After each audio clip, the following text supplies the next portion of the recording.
माध्यमों शब्द सुनावे और कान रे माध्यमों शब्द सुनो हृदय में धारण करे और भगवान री भक्ति करते करते आप रे जीवते जीवते खुद रो कल्याण कर लेवे। वो नाद वंश रे माने आप रे पिता रो आप रे गुरु रो है वो सर्वोत्कृष्ट कार्य करिया करे।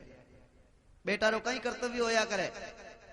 बेटो होया बाद रे माने पिता है वो पितृ ऋण चूक जाया करे पितृ ऋण और बेटे रे माते भी ऋण होया करे कि पिता रो अपन माते ऋण है तो पिता री सेवा कर और पिता रे गिया रे बाद रे माने तर्पण आदि कर। शास्त्र रे माने वर्णन है तर्पण आदि कर और पिता रो जो कर्तव्य पिता रे प्रति अपन रो कर्तव्य वो पूर्ण करे। इन्हीं तरह शिष्य रो कई कर्तव्य है। शिष्य रो कर्तव्य है गुरु महाराज री बात मान और सदगुरुदेव रे बताए मार्ग के अनुसार साधना करे और साधना कर और गटही में देवल गटही में देवा और गटही में सहज करे मन सेवा। परमात्मा कट विराजमान है। आप एक निश्चित जगह कर दो लागे भगवान तो वृंदावन में ही है, भगवान तो मथुरा में ही है, भगवान तो हरिद्वार में ही है। अगर आप री आ निश्चित मति होगी कि परमात्मा तो बठे ही है, इनो मतलब आप हाल परमात्मा ने पहचानिया नहीं हो। परमात्मा हरि अनंत और हरि कथा अनंता। भगवान अनंत है यूं ही भगवान री लीला अनंत है, भगवान री कथा अनंत है। भगवान रो कोई पार पा नहीं सके। सांवरा थारी माया रो पायो नहीं पार और भेद नहीं जानियो रे दयालु दीनानाथ। कौन भेद जान सके बताओ उन परमात्मा रो। तो आज नारद जी महाराज ध्यान दो प्रसंग पर। नारद जी महाराज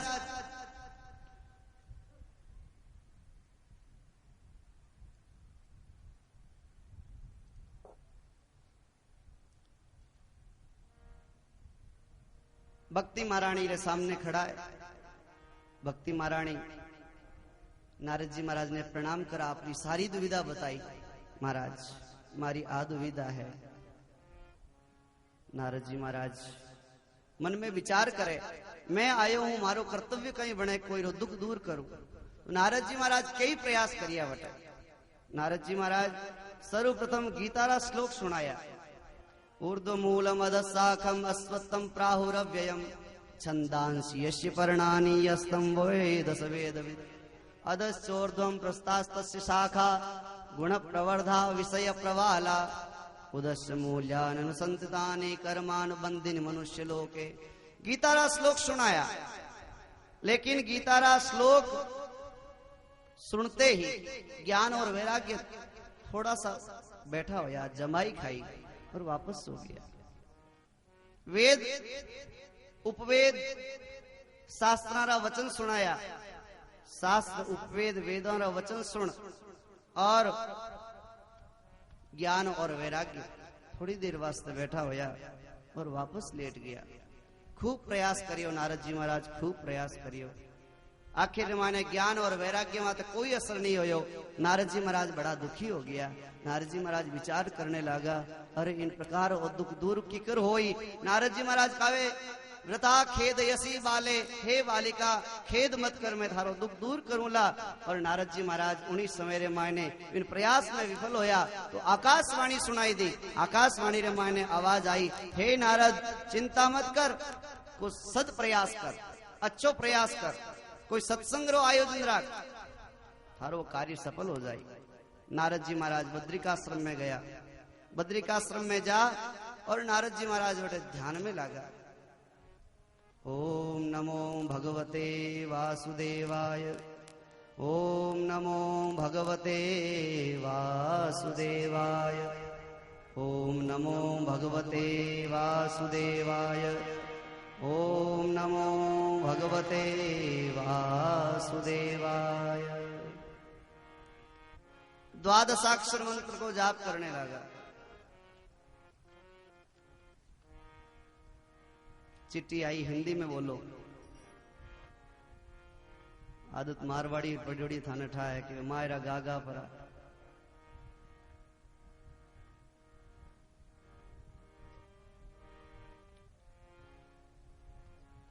नारद जी महाराज तपस्या करने लगे। उस समय सनकादि ऋषि आए, नारद जी महाराज को देखा। नारद जी महाराज का मुख म्लान से युक्त था, नारद जी महाराज का चेहरा उतरा हुआ था। नारद जी का चेहरा देख करके सनकादि ऋषियों ने पूछा, हे नारद, दुखी क्यों हो, क्या कारण है?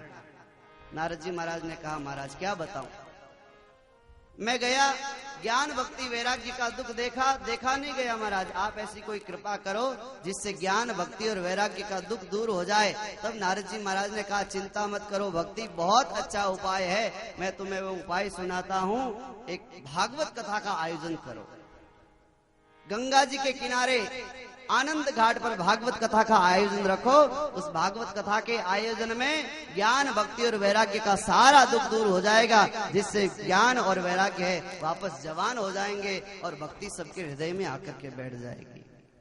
जैसे ही ये बात कही, नारद जी महाराज ने बहुत आनंद मनाया। सदा सेव्या श्रीमद् भागवती कथा, यस्याः श्रवण मात्रेण हरिश्चित्तम समाश्रये। भागवत कथा सदा सुनो, सदा श्रवण करते रहो, सदा श्रवण करते रहो। तुम्हारा सदा श्रवण कब करें? यहां तो 7 दिन की कथा है, बाद में कहां श्रवण करें? अरे सदा श्रवण करो मतलब जो सुन लिया है उसको मनन करो, सुनी हुई चीज पे मनन करो। अपन क्या करते हैं, सुन तो लेते हैं लेकिन वापस मनन करने का कोई ध्यान ही नहीं देते। सुनी हुई चीज का मनन करो। 7 दिन कथा सुनी हो तो आपको आगे वाली कथा सुनने को नहीं मिल रही है जब तक उस कथा पे मनन करो। कथा में क्या कहा है, क्या नहीं कहा है, अपन तो मनन करते नहीं। यहाँ उठने के बाद भी, बाद में गए और यहाँ से निकलते ही जूते चप्पल पहने अपने अपने कमरों में गए, कोई भागवत की बात नहीं करता, कोई सत्संग की बात नहीं करता, सब थारी मारी करता रहे सब। बताओ, याद रखो, भागवत की जो बात है उसको याद रखो। एक कान से सुनो तो दूसरे कान से निकालो मत, सीधे हृदय में उतारो। एक बार एक बाजार में, एक बहुत बड़ा बाजार था, उस बाजार में एक सुनार सोने की मूर्तियां बेचने के लिए आया। एक एक तोले की मूर्तियां तीनों, लेकिन उनके भावों में अंतर है। एक मूर्ति 30,000 की, एक मूर्ति 40,000 की और एक मूर्ति 50,000 की। अब उनका वजन देखे तो तीनों का एक एक तोला, लेकिन भाव क्या है? 30, 40 और 50। लोग बाग आवे और देखे उसको, लोग बाग कह रहे, सोनी जी हमें ही पागल समझा है क्या? आपको पागल दूसरे नहीं मिले क्या? हम भी मिले आपको? बंसीलाल जी, हमें दिखे क्या आपको? कोई दूसरे मिले नहीं आपको? क्यों, क्या बात है भाई? अरे देखो महाराज, देखो सोनी जी, ये मूर्ति है, ये भी 1 तोले की है और ये भी 1 तोले की, ये भी 1 तोले की। इसका भाव आप 30,000 बता रहे हैं, इसका भाव 40 बता रहे हैं, इसका 50 बता रहे हैं। क्यों, मूर्ख हमको समझ रखा है क्या? सोनी जी ने कहा, भाई मूर्ख मैं नहीं हूं, मूर्ख तुम लोग हो। अगर तुम में बुद्धिमानी है तो इसमें क्या विशेषता है ये खोज के निकाल लो, तो मैं तुम्हें फ्री में ही दे दूंगा। सोनी जी ने क्या शर्त रखी? इसमें अगर विशेषता खोज लेगा कोई तो ये 3 तोले की मूर्तियां हैं, तीनों ही उसको फ्री में। अपन को कोई कह दे तो इतनी बुद्धि कहां अपने में? बहुत जने आए, भाई इतना बढ़िया ऑफर कौन छोड़े?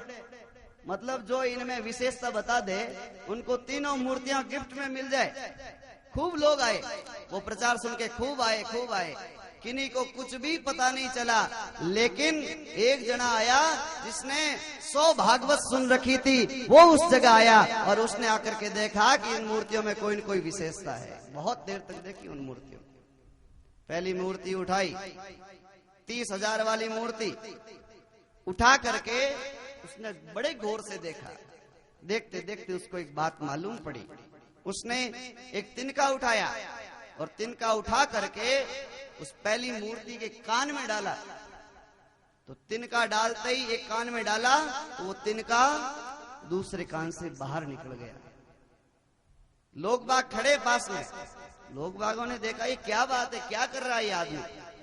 देखा, अरे ये मूर्ति के तो भाई कोई बनाने में कोई गड़बड़ रह गई है, शायद सोनी जी के बनाने में कोई मिस्टेक रह गई है। सोनी जी ने कहा अभी कोई होशियार आदमी आया है, इतनी देर तो सब पागल ही इकट्ठे हो रखे थे, अब कोई होशियार आदमी आया भाई, अब ये 3 तोले की तीनों मूर्तियां ले जाएगा। सोनी जी की थोड़ी चिंता हो गई, अब ये मूर्तियां सब ले जाए। लेकिन खुशी इस बात की कि हजारों में एक जानकार आया, हजारों में एक जानकार आया। सोनी जी बड़े खुश है। अब उस पहली मूर्ति को रखा, लोगों ने पूछा अरे महाराज, इस मूर्ति के कान में आपने ये तिनका डाला है, ये दूसरे कान से निकल गया, इसका तात्पर्य क्या है, इसका अर्थ बताओ महाराज, बिना अर्थ तो हमें क्या पता चलेगा। तब उस सत्संगी आदमी ने कहा देखो, ये मूर्ति जो 30,000 की है, इसका वजन 1 तोला है, 30,000 की मूर्ति है, इसका भाव कम क्यों है? क्यों? ये मूर्ति उसी श्रोता के रूप में है जो कथा सुनने बैठते तो हैं, लेकिन एक कान से सुनते और दूसरे कान से डायरेक्ट बाईपास ही बार। तो उसका क्या मोल है? जितना वो वजन है उसका उतना ही मोल है, इसमें कोई विशेषता नहीं है। इसलिए इसका 30,000 भाव है।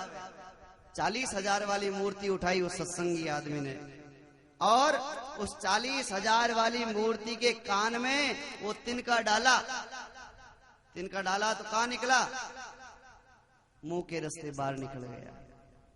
लोगों ने पूछा महाराज, सज्जन आदमी, इसमें क्या विशेषता है? कि देखो, इस मूर्ति की 40,000 रेट इसलिए है कि ये कथा में बैठने वाले मध्यम श्रोता की बात है। कथा सुनने बैठते हैं, कथा सुनने के लिए आसन मार के बैठते हैं, कथा सुनते भी हैं, कान से सुन लिया, सुन करके और कथा सुन के बाहर आकर के 8-10 जनों को सुना दिया। आज महाराज ने कथा में ये बात कही, आज महाराज ने कथा में बात कही, ये प्रसंग आया, वो प्रसंग आया। खुद ने कुछ नहीं रखा, लेकिन 8-10 को सुना दी। तो क्या हुआ? खुद ने नहीं रखा, लेकिन 10 जनों को सुनाई। 10 में एक आधा कोई आदमी अपने जीवन में उतारेगा, तो उस 10 में से एक को तो फायदा होगा कि नहीं होगा? इसलिए ये हो गए मध्यम तरह का, मध्यम डिग्री का श्रोता। इसकी 40,000 रेट है। 50,000 वाली मूर्ति उठाई, वजन तो वो का वो। अब सब लोग बड़े आश्चर्य में, बड़े उतावले हो रहे, इस मूर्ति का क्या होगा, इसका 50,000 क्यों है? उस मूर्ति को उठा के उसके कान में तिनका डाला, नहीं निकला, कान से निकला न कोई मुंह से निकला। लोगों ने पूछा सत्संगी आदमी, हे सज्जन आदमी, इस मूर्ति का क्या मतलब है? इसका 50,000 कैसे है और इसका तिनका निकला क्यों नहीं? उसने कहा ये सबसे उत्तम श्रेणी के श्रोता की बात है, जो कथा में बैठते हैं, बैठने के बाद कथा की बात सुन के सीधे हृदय में उतारते हैं।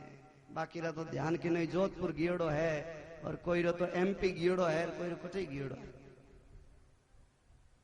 लेकिन जो उत्तम तरह के, उत्तम डिग्री के जो श्रोता होते हैं, वो कानों से सुन लिया और सीधे हृदय में उतार लेते हैं। भगवान की लीला हमारे हृदय में विराजमान हो जाए, भगवान हमारे हृदय में विराजमान हो जाए। ये अपनी स्थिति है, बताओ अब आप कौन सी मूर्ति हो? कौन सी मूर्ति हो? 50,000 वाली? होशियार गणा हो ने। अरे भाई, एक कान सुन और दूसरे कान उकाड़ दो तो ही मोटी बात है।